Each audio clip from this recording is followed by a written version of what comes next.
Smithy, this episode of Blitzed is brought to you by Billabong and the Ockies Grom Comp. It's on. If you're listening to this in your car or on the way to work Monday or Tuesday, it's on right now. So if you haven't got enough pro surfing, singlet wearing, Grommies going at it, energy about you, jump on Ockies Grom Comp. First and second, live feed, Bugs, Ock, Laszlo, all calling the action up there. It's Snapper Rocks to watch the best ever. And don't forget, Smithy, to sign up to the Ain't That Swell Billabong voucher giveaway we've got going. $500 at Bongcron. Once every couple of months, we're going to be giving it away. All you have to do is go to billabong.com.au/Swellians, and you could be walking away with $500 at Bongcron. We've talked about it many times, mate. Can you imagine walking into Earth frequency? You've got your two pierced nipples, your glow paint on, you got $500 at Bongcron, and you just hit the tantric fucking chant circle with your flaming Diablos and your fire sticks, and you're just fucking killing it, bruh. Killing it. Robbie Page coming through customs circa 1992 with a wallet full of acid in the Japanese Tokyo queue, just dropping it all over the ground spec. Oh, yeah, mate. You are just looking so lordish. Well, imagine walking into, I don't know, the Barraville Bowls Club, and you just got your Bongcron, you're looking that good, you buy 5 raffle tickets, and you walk out with 5 meat trays because there's no other cunt there, mate. Get absolutely rolled for every last snag in the car park too. Well played. So get on that, Swellians, and a big thanks to the Bong, Ockies Grom Comp, on now. Check it out. Don't forget the Patreon account, either Swellians, Patreon. Ain't that swell? Chip in $1.25 a week, $5 a month. Keep the Swellians afloat. Keep the shenanigans coming. It's an investment, mate. It's an investment in your future. Hey, well, first of all, I'd like to say, and I ASP are gonna find me, because I want to be a part of this fucking dumb wannabe tennis tour. You know, I think they got his testicles so far up their mouths that this is bullshit, you know? I'm not thinking about that right now. I'm just thinking about having won the world title and hopefully trying to win another one someday. You just drop in and just smack the drop down, say bah! Well, I'll tell you, Stu, I did travel some humongous ways. Oh, just the paper, please? Oh, surf looks good on it. Not bad. Ain't That Swell with Jed And Vaughn. Oh, those guys are back! Get a haircut. Yes, welcome to Blitzed, Pure Tour, Nerdies and Vaughn. The Oi Rio Pro is a wrap. And what a spectacle it was. I'm going pretty freaking high on the chat rating. A 4 out of 5. S for skits, H for hamad, A for are you kidding me? T for torture. Plenty of skitsy moments. So much madness on the beach there. Delirium. Absolute delirium. A fair bit. Are you kidding me? And yeah, look, to be honest, a whole lot of torture, especially through those high tide heats on quarterfinals day. Bit of a bummer, but mate, just for the pure spectacle of it all, the theatre, the storylines, the shenanigans, the crowd, the emotion, the suspense, and the drama. This was one of the great contests this year. It was just wall-to-wall, heavy hitters duking it out for a top 5 spot. All the big dogs getting through to the pointy end, more or less, and just a full-blown blast-a-thon in the old-fashioned beach break crapshoot. That kind of setting that really favours that spontaneous, creative approach, and where scores can be dropped at any moment. There's scoring opportunity everywhere and nowhere at the same time, depending on the kind of mood you're in. Yep. Great event. What did you make of it? Loved it. Absolutely loved it, Smithy. I was with you. I gave it a 4 shats. 3 for the storylines alone. I just thought, fuck, the fact that, what was it, out of the top 8, 7 surfers, 7 of those guys made the quarters. That's insane. I gave it 3 points for the storylines. I gave it 1 point for the swell because the surf was fucking up. It was juicy, but I gave it a 0 point lick my dot for the backwash, mate. I've seen less lumps in a bowl of fucking cottage cheese, cunt. It was fucking lumpy as shit. Made life super difficult, but I mean, as a second last event and in the context of what we've seen this year, it was just so challenging. And the cream rose, dude. The cream It always fucking does rose, in dude. those conditions. Wasn't it? Because there's really just, no substitute for oceanic knowledge, intuition, reads, creativity, and consistency. Yeah. You have to have the skill set locked in to the point where you can throw big numbers with 1 or 2 sections. You only get one bite at the apple. Have a crack. Yeah. And the best know how to give it a crack. They do, man. And the fact that, in the lead up to this contest in our little Blitzed passage in the last regular ep, we were saying, if 6, 7, and 8, so Yago, Italo, and Gabe, don't meet each other before the semis, they'll be in the semis. And we will fucking one guy off, bro. Like, Griff just put Gabe to the sword and,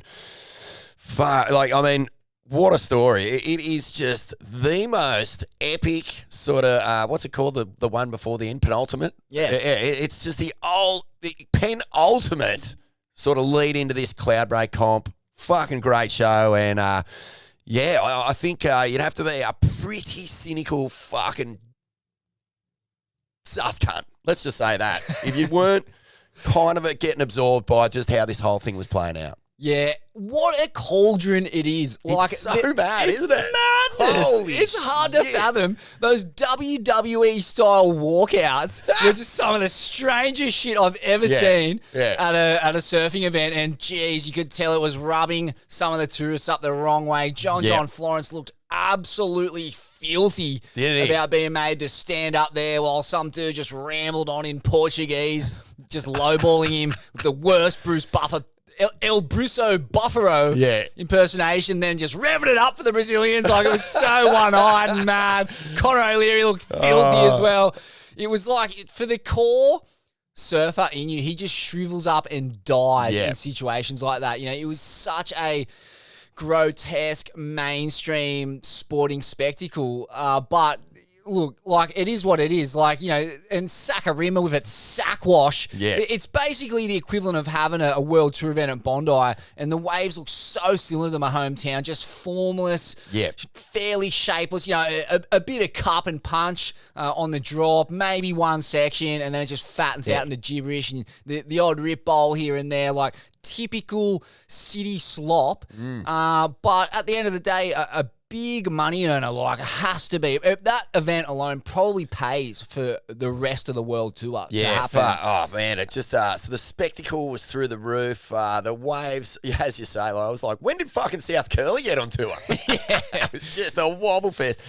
But, I'm all for, each event having, its own sense of identity. I reckon that's sick, man. So sick. So typically, Brazil, you have no sense of, anticipation or desire to watch the thing. This year, it just with all those extra bells and whistles, on top of just how good the world title races the world, what's it called? The World Surf League fucking finals day. Showdown. Whatever you call it. Yeah. How good the stories have been building into that through the back half of the year with the slow start of the Brazilian Storm coming into their home event and, needing results and just, it just built beautifully, man. Good showpiece. Bravo to the WCL. Bravo to Sack a rimmer. Yeah, and I reckon beach breaks are actually the best place to sort it out because it's really all on the surfer to manufacture scores and results. And, like we mentioned at the top of the program, the cream really does rise to the top. Yeah. In a Pacific kind of location, it can become a wave scoring contest. You can get in rhythm and out of rhythm with the ocean, with the rotation. But in this event, it was purely on the surfer to just get it done, find a simple section, one hitter, bang, and of course it favours the Brazilians. Their styles are purpose-built for and purpose-built by these kind of conditions, and they rose to the top. Italo's endless victory lap, unbelievable. He's done the Povo Fisho from Baia Formosa there, and he's signed Wazzle jersey. I don't know whose signatures he had on it, but that was amazing, to see this battler spec Brazo, breaking down in tears, just the absolute delirium, an all-Brazilian final. Italo just getting mobbed on the beach. Yeah, like you said, there's it's amazing when events have such a national identity to them and you get such a taste of the culture. And, it was a taste of mainstream Brazilian sporting culture. A little bit cheesy at times, but far out. It's as raucous as it gets.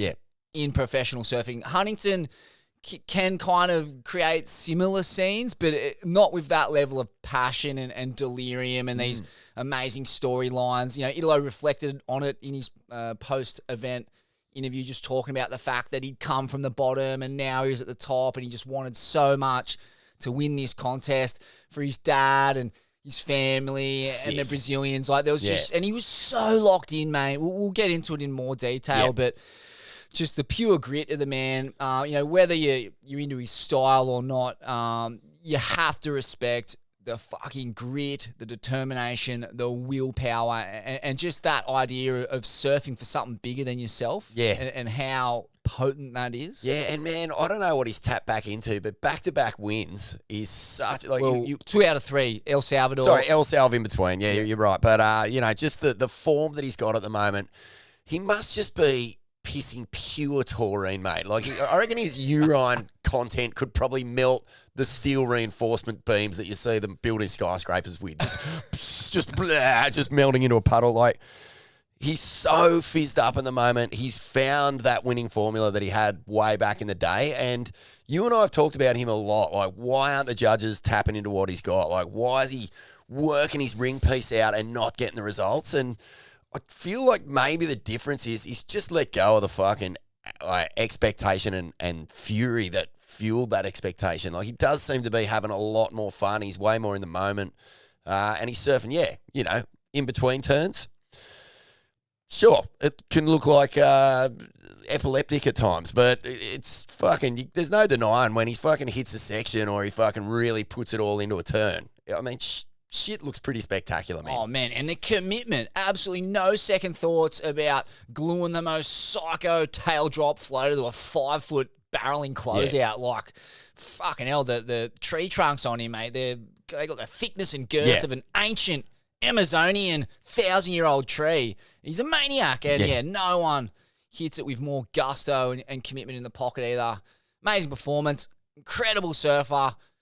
Let's get into it. Let's go. Let's do it. Best wave. Yeah, look, Italo had a ton of psycho one-hitters. Wasn't getting the rub last year or even earlier this year, but the judges were loving it at this event. My favourite, that huge off-axis air rev into the wind in the round of 16 against Rio Wider. Got an 8.5 for it. Big wave, big section, and just huck that thing into that wind. Kind of rotates super slow at the end. He almost pauses as he reels that thing in and basically cheetah fives out of it. Yeah. Incredible turn. And backed it up with a 9 for a Formula One hairpin grab rail hook in the pocket, as good as you'll see. Just the speed and commitment and pivot in the most critical section of the wave.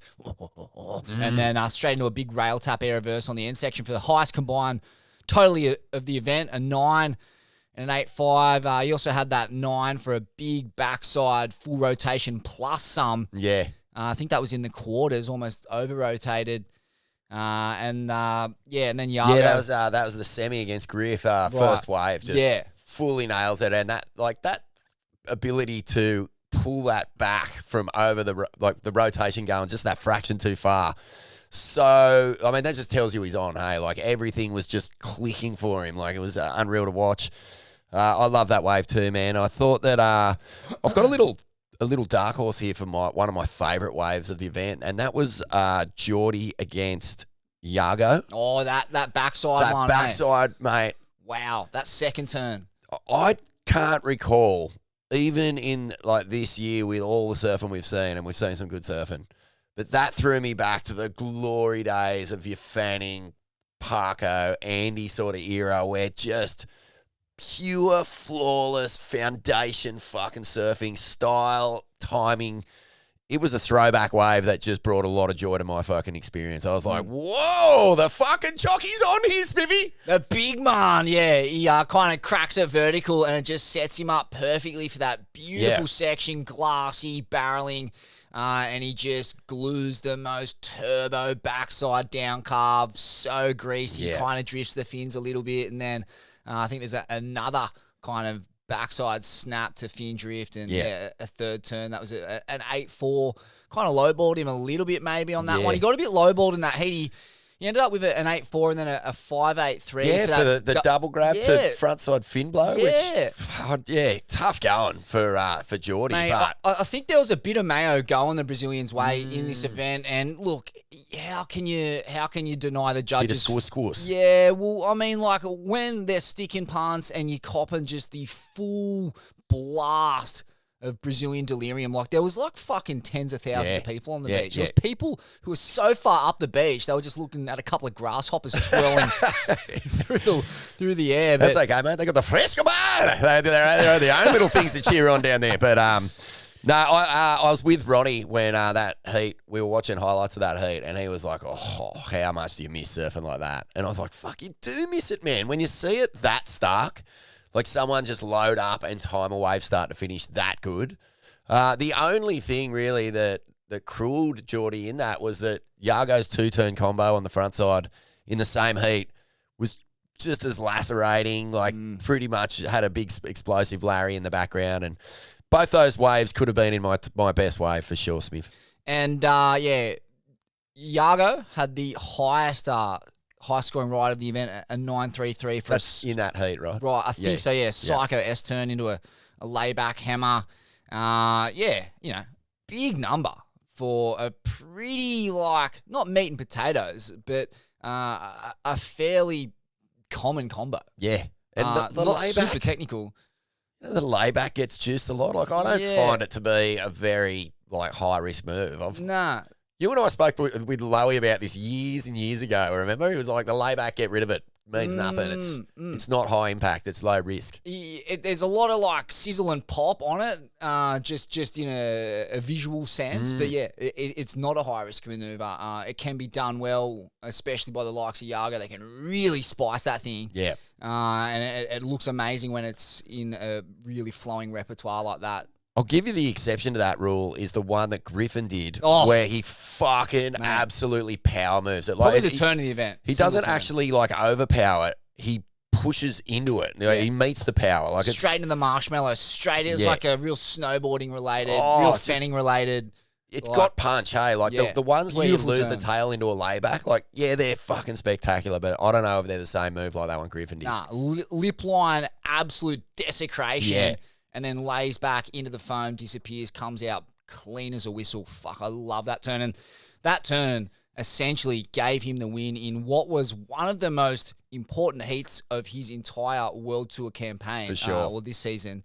It gave him a 6, and I think he backed it up with a 4 for a win over Medina. Medina couldn't fashion a score in the conditions, but yeah, well earned. That heat was bit let down by the conditions, that kind of slow high tide cons, but Griff just, mate, he locked in. He was up against the most unbackable crowd favorite, fucking Delirium. He had the noise cancellers and the blindfold on, meditating the house down before that heat. You know that much. The Skull Candy ANC Crusher 2s, mate. That's what he had on. I've got him on right now, Spivvy. I think apparently he had 2 pairs of them on.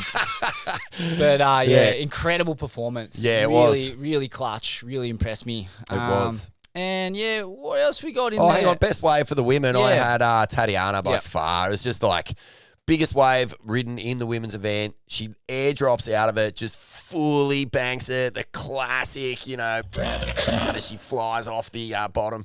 What do you call it when you're bleached out in Brazil? Let's just say that. Let's say that. And just hammers the section. Crikey, just a big snap. And then like a nice carve down, a little bit grabby, but gets the finish and easily best wave of the women's event. Yeah, no problem. And backed it up with a 7.6 for a combo of front side snaps for the biggest combined total of the event to knock top 5 contender Breezer Hennessy in the round of 16. Best heats, Vaughan. Yago and Geordie semi-final. Basically an amazing exchange to open. These are the contenders. I actually went with Yago and John in the quarters, but the semi, worth noting, amazing exchange to open. Geordie's 8.4 off the bat was fucked up, as mentioned just a moment ago. Big vertical hit straight into the butteriest of backside snaps in a beautiful bowling section. Another big vertical slash, slaps it back, and a closeout hit. He's so powerful when he hits it, the big man, isn't he?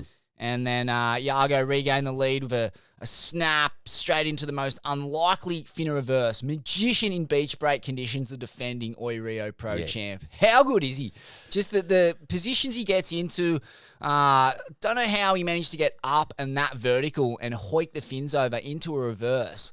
Very Copper-Weira related. No other surfer on tour is really capable of getting their body and board into positions like that from the start position he was in. It was so unlikely. Judges ate that up, and I think it was a 7.83. Geordie gets lowballed for the double grab to tail high finner reverse, 5.83, and then Yago drops the 9.33 to close it out for the psycho S-turn to tail high air reverse on the closeout. But the Yago John heat in the quarters, just so much riding on this one. The second time in as many events where they've put on the showstopper. They're the two most stylish and progressive surfers on tour. I reckon. Fair call, man. Fair call. And I mean, the pressure's off John, obviously. He's got he's qualified. He's in that WSL finals day already. But for Yago, like, the momentum he's built through the back half of this year is astounding, man. He just made the cut, like, by the skinniest little margin. And then, he could have easily had one of those years where he's like, oh, thank God, okay, pressure off.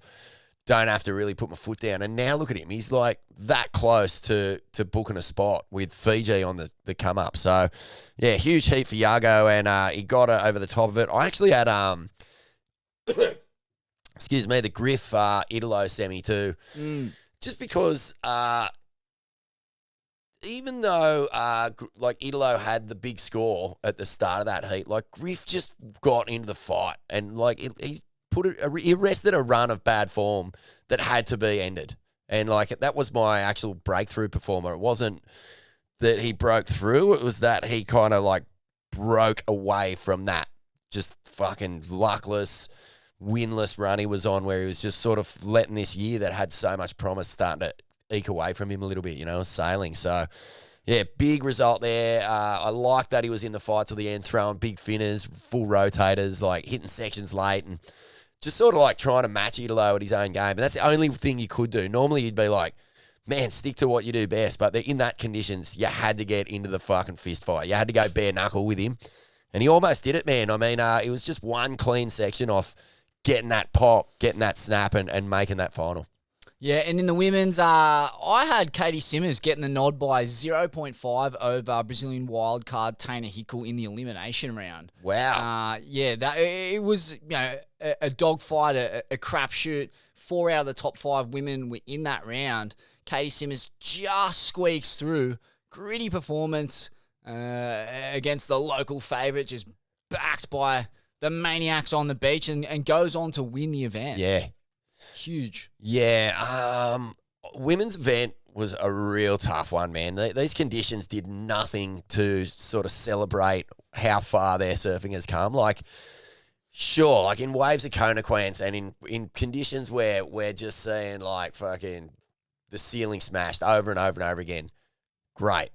But this was a bit of a tough event for the women, as was El Salvador, man. Like we've had a couple of events in a row now where if it isn't sort of served up on a silver platter, like where's the fucking fight, man? Like you've got to find ways to take your surfing to another level every comp. Yeah. Like I don't know. It's not their fault. I'm just like, I was just going, this surfing, it's so hard for the men as well. Exactly. But the fucking top 8 looked like the top 8. Well, the top 8 freaks, serves in the world. But that's the thing. You can't help but compare the women to the men in this format because they're literally running heats side by side. Yeah. And the women give you an idea of how hard the conditions are. And then you see the men go out there and they're just absolutely destroying sections, doing the hugest punts, manufacturing scores. And then you just see the difference between like where the men's top 8 are at. It's a different sport, man. These guys are freaks. Yeah. Like, you see one of them, we get to see Connor up here. And shout out to Connor. That was a breakthrough performance. Sick. Got through the quarters and, took, who was it, Italo, into pretty deep water in that heat. But we get to see him up here and, Like, it's mind-melting surfing of the most spellbinding, super powerful kind. And he's, not even in that top 5 convo. So it just gives you an idea of how fucked up the men's side of the draw is. And the women are, like you said, Vaughan, give them conditions tailor-made for them, something clean, rippable with plenty of push or waves of consequence, and they're going to surprise you and put on that kind of clinic. But in wishy-washy, rip bowl, horseshit, fuck. Tough watch, tough sell. Not one heat that was in the excellent range. Nah, and I was reading combined total. That's it, man. I was reading Steve Shearer's SwellNet contest rap, and he was sort of pointed out that Soy Lindblad had one score over 4 in her last 4 heats or something, one. So it's sort of there's a huge disparity between the men and women in that sort of surf for sure. I don't know what the solution is to that, Smithy. It's going to come. I guess you can see it with the way that Caity was surfing these waves, and the fact she's a back-to-back winner at this spot sort of shows you where the future's heading. Really light on the wave face, deep grab rail bottom turns, but then able to just sort of flick the tail out the back. And that brand of surfing just sort of, it was the only thing that sort of had a little bit of spark to it on the women's side of the draw. The power women just looked a little bit boggy, and it wasn't working out there. Biggest melt in the men's got to be Jack Robinson. Not a super poor performance, and it's not an event that suits him by any means. But at this point, it's quarterfinals or better for the top 8, and then he would be top 5 contender. And Jack was the first one of the contenders to bite the dust in the round of 16. Opened the door slightly for his rivals. He now needs to turn around a bit of a late season form slump at Cloudbreak, which he'll be backing himself to do. But he's left the door slightly ajar, particularly with the early round loss at Chopes, where he would have been counting on a big result. Big time. You feel confident Jack can surf his way back into good form here because, Olympics, Cloudbreak, getting to Trestles with, has he done it twice now? 2 finals at Trestles? I feel like he has. So you get the feeling that he'll back himself to get the job done in these next little this next window. Sorry, man. I had Medina as a bit of a melter too, because he's just sitting there poised, and now everyone else getting the jump on him with some more points has just made this task at Fiji on numbers. I don't know what the numbers are, man. It would have been so good to have a breakdown of what's coming. But, that felt like a big missed opportunity, as you said. Home crowd, everyone juicing him, judges ready to just squirt the mayo, and he kind of just over-frothed in a way. And he made little errors that you just don't see him make. There was a sick barrel that he could have squeaked out of, and he got clamped. Yeah, I don't, but you just... That's where that heat was lost. Yeah. Came millimetres away from millimetres making that pit. And, that's where he's an absolute wizard. He turned a closeout into a functional tube ride and just got clipped on the doggy door. And that's the difference between Medina 2015, 16 and Medina now. Because back then the Borg would have just forced it out, man. I don't know. And I have one question for you. Where is Kinji? Where's the mongrel, mate? I think there's something lacking in Gabe since Kinji is gone. Oh, Kinji. Yeah, right. Kinji. Yeah, that's right. Because he's back in stable Charlie. And Kinji, nowhere to be seen. And I feel like Kinji in these scenarios is a pretty powerful weapon to have in your back corner, man. Has to be, mate. The all-time blue-collar oil refinery grit merchant. Yeah, Andy King.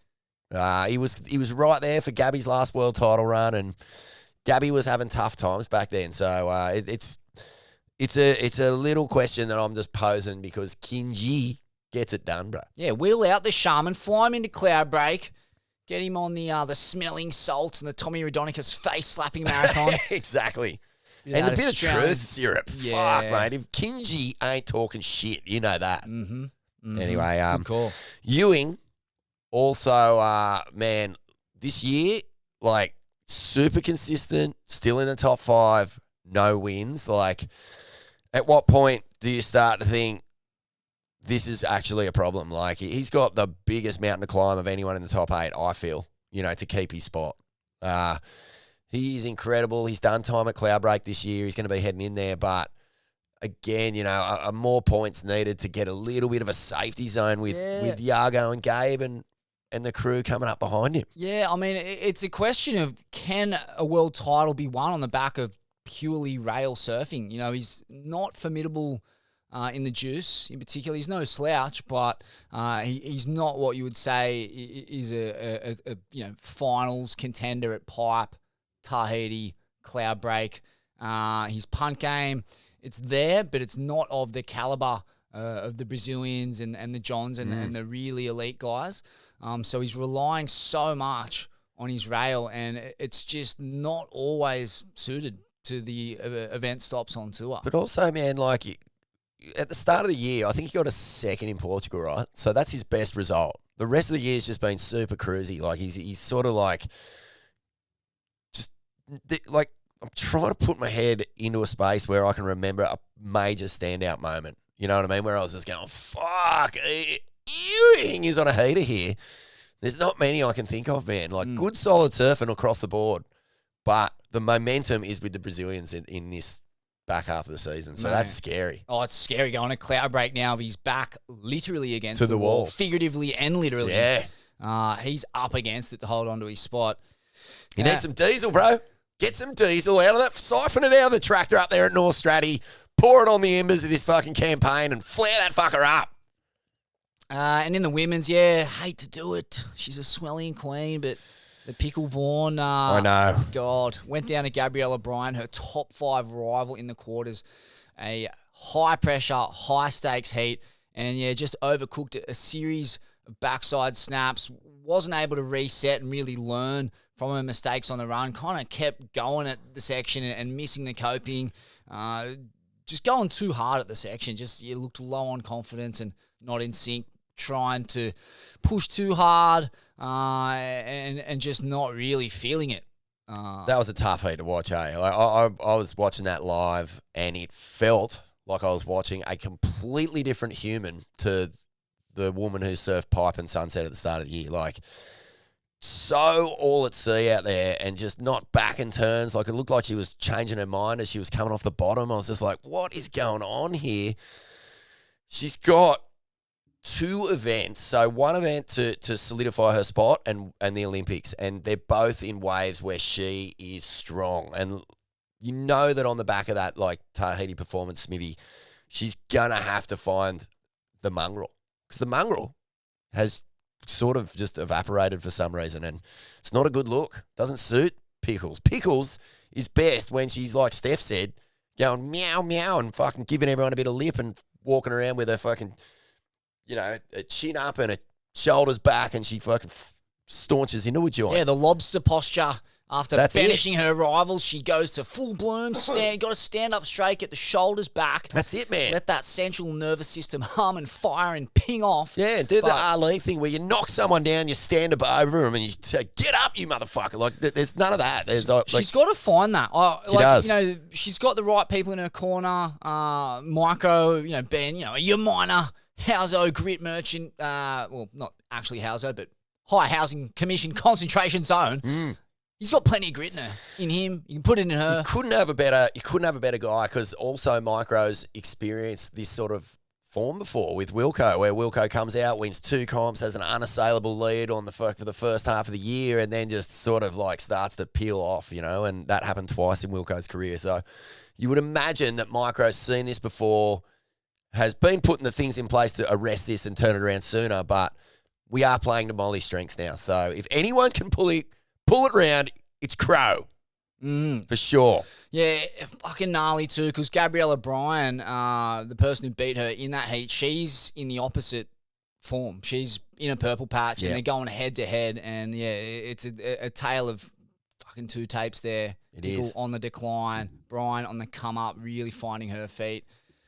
You know what's great though, Smithy? You know what's good is because these athletes are so young, they're going to learn so much about themselves by being in these situations. Like, it's been a glory run for the Pickle. She's just come onto gone nuts, lost some close heats and experienced disappointment on different levels. But this is definitely the most challenging space she's been in. So she's got the opportunity here to answer that call. Good. Big time. It's good. Best performance, Caity Simmers, just untouchable in these kinds of beach break conditions. Back-to-back wins in Brazil for the 18-year-old. Total shutout in the final, 15 points to 3 over Sawyer Lindblad. Who'd you have, Vaughn?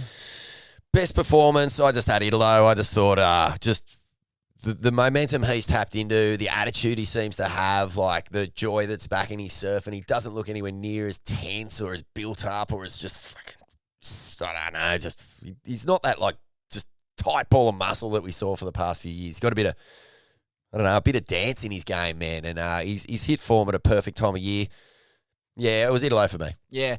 I had a tie in the men's between Italo and Iago. Both were responsible for all 4 excellent heats in the event, 2 apiece. Iago looked like the form surfer throughout the event for mine, but Italo just locked in and out-gridded him in the final. Yeah. And you notice when Italo comes up against Medina, when he comes up to Iago, they sense that mongrel in him and they seem to shrink a little bit. They have so much respect for the guy because they know what he's gone through and where he's come from. And, they just simply weren't able to match the grit and determination. His ability to just fashion scores out of nothing, ratcheting down the line. His feet are basically pointing in different directions. That squat stance and just mate, the core and trunk and leg strength of him is unbelievable. Yeah. Those leg presses. I mean, look, there's 2 camps about preparation for surfing, whether to hit the gym or just surf and do injury prevention. But, mate, the gym reps are paying off for Italo because he is just so muscular and strong and locked in. And the self-belief, unbelievable. I don't think it's just, like, the gym reps is what he shows, but he must be doing a shit ton of, like, stretch work and body flex and all that stuff too, because at the height of all that gym work, man, he had that backside floater gone wrong at J-Bay that could have been a career ender. Like, it was so heavy, and he only ended up with a bruise. So it ain't just about the strength; it's the conditioning as well for Italo. And yeah, he's in such sublime form, man. Sick.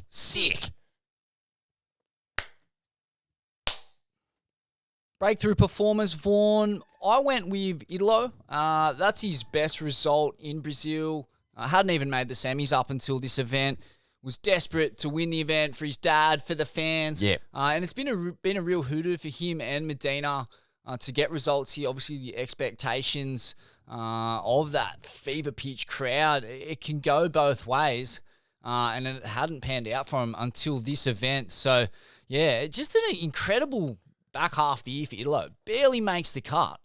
And then somehow gets a win at maxing chopes. Like, no one was predicting that heading into that event. 2 wins from 3 events now, and he's in the top 5. Yeah, and Cloudbreak poses no problem for him. And momentum heading into the final 5 where he's, finished runner-up, hasn't really went within a bee's dick of getting it too against Medina that year. So he's come from deep. That won't worry him. He's got the energy for it. He's got the stamina for it. Like, he's poised, man. He's so poised. Yeah, my breakthrough was Griff. I just thought to end that run of mediocrity and to get his head back into the game and to surf really well and getting a few fucking bare-knuckle fist fights, like I said. Good to see that happen, and that was necessary for him to be hitting trestles feeling really good. But still work to do, man. Like, yeah, we'll talk about that when we get to what it all means, but good to see Griff back on the front foot. Molly's got to tap that energy next. The emotional resilience of Griff really stood out to me. You could see the crowd, the shenanigans, really getting to some of the other competitors at that quarterfinal stage. He just looked nonplussed. He was taking it all in his stride. Clearly, the mental training, the mind training he does is paying immense dividends. Great. Because, mate, he was under a ton of pressure. He can't be under more pressure than that. And he responds by dropping the turn of the event, first wave, and just shutting it down, just icing it. Stick that in your pipe and smoke it. Just got crowd. That. You dog, hey? Yeah. Hey? I love that performance. And, in the midst of kind of ratchety beach break surfing, your Medina, your Italo Ferreira spec, just kind of fashioning they're just sticking air revs where they don't necessarily belong. And it can be a little bit harsh on the eyes at times. Yes. Griffin is such a style master, a technician, a wizard. And the Californians, I don't know, you can maybe call it the current effect or somewhere between having those long period groomed setups, your rincons and trestles and the kind of oceanside Newport junky beach breaks. They just come up with this super creative but stylistic and easy on the eye surfing, and Griffin really is the top of the pops, the creme de la creme, dare I say it, of Californian style and progression. It's also worth pointing out, man, that Griff's last 2 times to Brazil have been under this insane controversial cloud where him and Phil had beef. Him and the judges had beef. He was getting the rub against the Brazilians. Him and There was Zhao death had threats beef coming into this one. Zhao had beef. Camille Mamaswellian Colapinto was ready to jump a plane and start fucking cracking skulls taking on the some beach. capoeira back to the crew and dishing out a little Take bit of that. vuvuzela right in the ear holes of the like Brazilians. just like a Power Ranger taking on the putties. Nah, it just doesn't, Pat, you know, pat, pat. it's just, he's done a wonderful job of managing all that negativity into a space where he can perform and as you say, like, enjoy the moment. No one enjoys the moment on tour more than Griffin. Like, he has schooled himself to be about the journey, not the destination. He's a pretty classic role model and, like, guy you can get behind in that sense. Absolutely. And in the women's, look, nothing really stands out. So I'm going to go with Sawyer Lindblad, second runner-up of the year. She's had some real moments in her rookie season. 18 years old, got that crazy square one at Chopes. The runner-up at Margs, her backside's looking tight and mental. Yeah. Pretty Caroline Marks related. Snake in her corner. The hissing snake. The greatest competitor ever, the most, what would you say? I mean, in his own words, the biggest overachiever in pro surfing history, you know, like in an era that contained Slater, Irons, TB, the Cooley kids, Snake wins the Pipe Masters, 2 Sunset titles, 2 J-Bay titles. Like, fuck The me. creme fuck, de are la you on- creme. What were you on, Snake Lip? Something to prove. Bald man always has something to prove, mate. But, Sawyer obviously benefiting from that, like, nitty-gritty. Like, to be fair, she didn't put a whole lot of major scores on the board, but, man, that's where Snake in your corner is a good thing because he doesn't give a fuck how you win as long as you win, mate. Bray, sorry, what does it all mean for? Oh, hang on, biggest surprise. Oh, yeah. Mine was just one, and that was the withdrawal of Tyler Wright from the women's event because I thought with 2 events to go, even sitting down there at lonely old 9th, she would put together 2 events just on the back of experience and, I don't know, just the lead into the Olympics. You know, I just thought she'd get it done, and she just disappeared from the event. No real explanation offered, or have we seen anything since then? No, I haven't heard a whisper. No, man, and like bit of a worry coming into the Olympics. This means that I think that her chances of making that finals day are done. But yeah, what does this mean for the mighty Irukandjis, mate? Yeah, We lost one of our sticking tentacles. Jeez, you'd hope not. She's a key tentacle, and has had her health concerns, injury concerns. We hope there's not a flare-up of one of these issues she's battled over these past few years. But, I mean, for me, there wasn't really any big surprises in this event that I could see. It panned out pretty much as we thought it would. The Brazilians brought the heat, urged on by that delirious home crowd, and pretty well dominated the event from start to finish. Yeah. A Iago Italo final. Iago, the defending champ.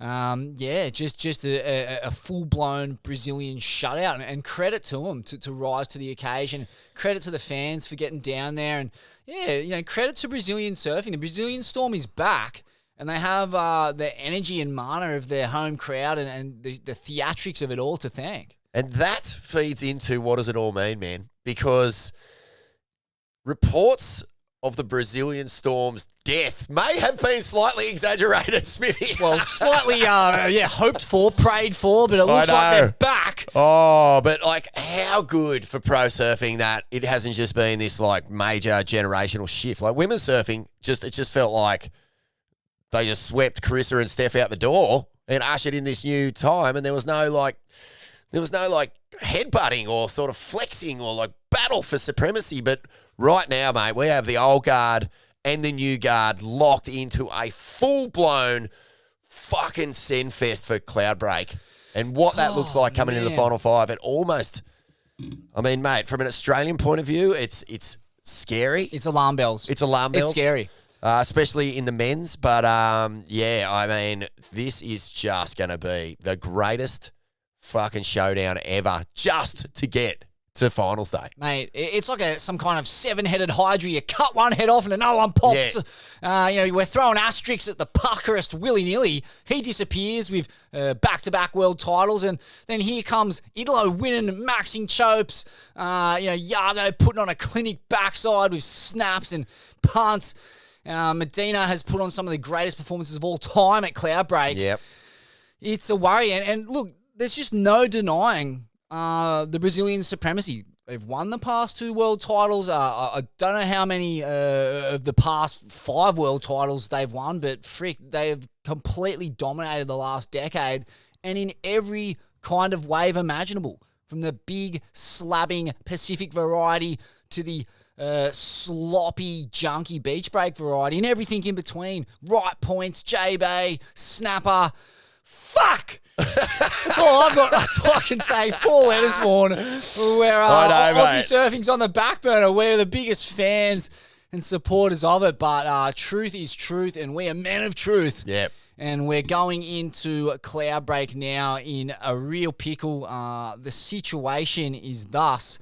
You've basically got Jack, Italo, Ethan, Yago, Geordie, and Medina, who are all well within striking distance of nailing down a top 5 spot. It's going to be one of the shootouts for the ages. This event in Brazil has set it up perfectly. Yep. Unmissable. It's right now time zone. I'm going to be glued to the screen, maybe a little even pirate commentary or something. I think so, mate. I think we might even just do pirate streaming and just fucking, whether it's Instagram Live or the YouTube channel or whatever, and we'll just watch our reactions as we watch the great Pacific cone-off take place. Jack and Ethan, Molly, get the mongrel. We need that mongrel back. We've got to fucking tap into it. I feel like it's sitting there, and these guys and women can do it. It's sitting there, Smithy. But, it's going to be a hell of a showdown. And I've got to say, man, I've got a little soft spot for Geordie. I would love to see the old fossil, the oldest bloke on tour, just bring something special to this last cone off as well in Cloudies, because, gee whiz, man, I mean, Sonny Garcia did it, Occy did it, every now and again, some crusty old fucking dude on a Zimmer frame walks out of the nursing home and takes home the silverware. I would not be bummed based on just how much of a servant to pure rail and epic surfing that guy's been over his career. But what do you want to see out of Cloudbreak? Because I definitely want to see that sort of Slater Fanning final sized waves. Or the Owen Wright year, just big, thick, girthy Fijian slabs, man. Yeah, big Fijian slabs and a couple of big roping bowls for some huge down calves, and those in-between turns connecting the tubes, the outside and inside section would be amazing. And I would love to see, Yagos, Medinas, Italos going to the air, some big full road oobs in that cupped out barreling section that it offers. It has the potential to really offer up such a broad range of cons. It's the ultimate wave. It's pretty much my favourite wave on tour apart from Pipe. So psyched that we're going back there. Can't believe it's going to figure at such a pivotal point in the season. I'd love to see Geordie make the top 5. Pacific waves of consequence. There's a bit of a question mark over him in the early part of his career, but he's done the work to get there. I can definitely see him threatening here. Some big cones off the top ledge, some big AI backside down calves on that bowl into an inside pit. And he's a big man. Yeah. He really suits that Pacific arena.